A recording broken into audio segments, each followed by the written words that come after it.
Today, we're going to talk about the hidden wiring in your brain, the stuff that makes you actually feel what other people feel, sometimes literally in your own body. You know exactly what I'm talking about, right? You're watching a movie or maybe a game and someone takes a hard fall. And for just a split second, you flinch, you kind of wince. You might even feel this ghost of their pain. So what is that? Well, that instinctive reaction, that's not just you being overly sensitive. It is a fundamental part of your brain's hardware.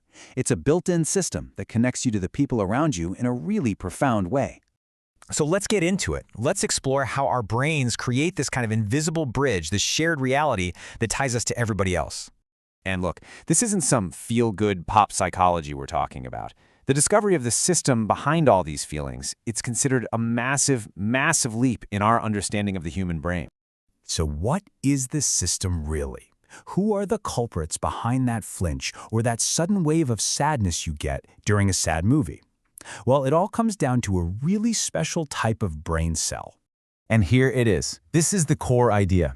These neurons, they don't really care if you're the one doing something or if you're just watching it. To them, it's pretty much the same experience. They fire up either way, creating this internal simulation of what another person is doing, and, by extension, what they're feeling.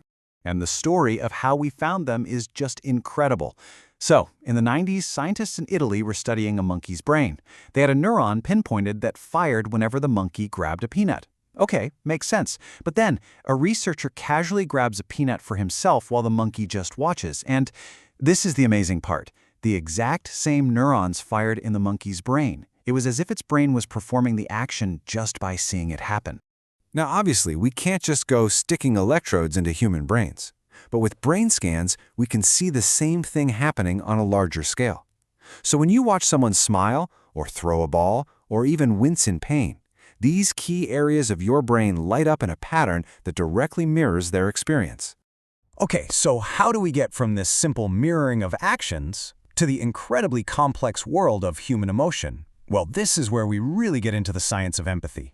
You know, it's not like a simple on-off switch. True empathy, it's a multi-layered process.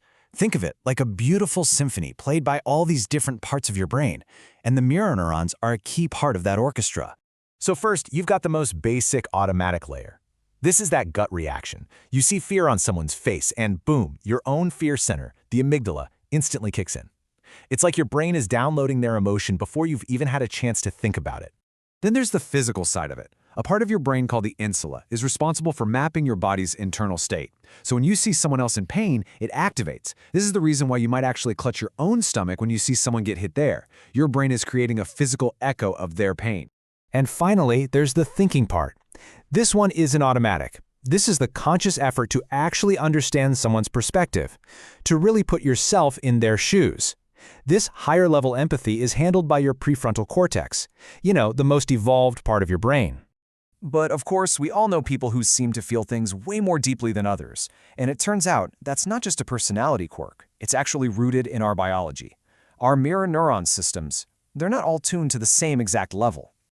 So what can dial this system up? Well, it can be chemical. Hormones like oxytocin, the bonding hormone, make these circuits more sensitive. It can be developmental. Our childhood experiences literally help build richer empathy networks in our brains. And what's really amazing is that it's also trainable. Things we do as adults, like practicing mindfulness or even just reading fiction, can strengthen these pathways and basically rewire our brains for a greater sense of understanding. But what happens when this incredibly powerful mirroring system goes into overdrive? I mean, having a brain that is constantly mirroring the pain of other people isn't always a gift. It can come at a pretty serious cost. Think about people in helping professions, therapists, doctors, first responders. For them, constantly mirroring the trauma and distress of others can lead to a state of complete emotional exhaustion and burnout. Your brain's threat circuits are just always firing, and eventually, the whole system just gets overloaded. This leads to a really crucial point that neuroscientists have uncovered: the difference between empathy and compassion. Empathy is feeling with someone, which can activate your own pain circuits. But compassion, that's feeling for someone, and it adds a desire to help. And here's the key difference. Compassion activates the brain's reward circuits.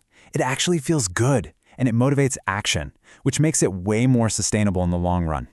So knowing all this, we can be a lot more strategic. We can actually learn to manage this incredible system, to train it, to strengthen it, and also to protect ourselves from its downsides.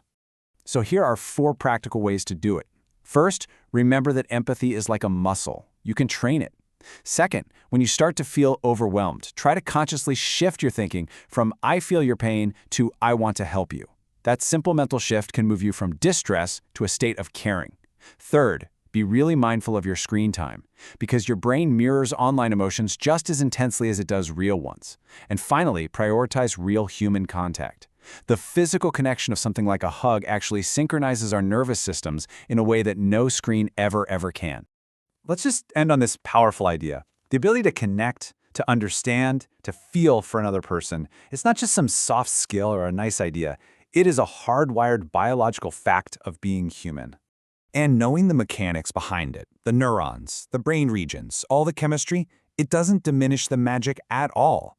If anything, it makes the fact that we can bridge the gap between our own separate minds and truly understand one another even more incredible.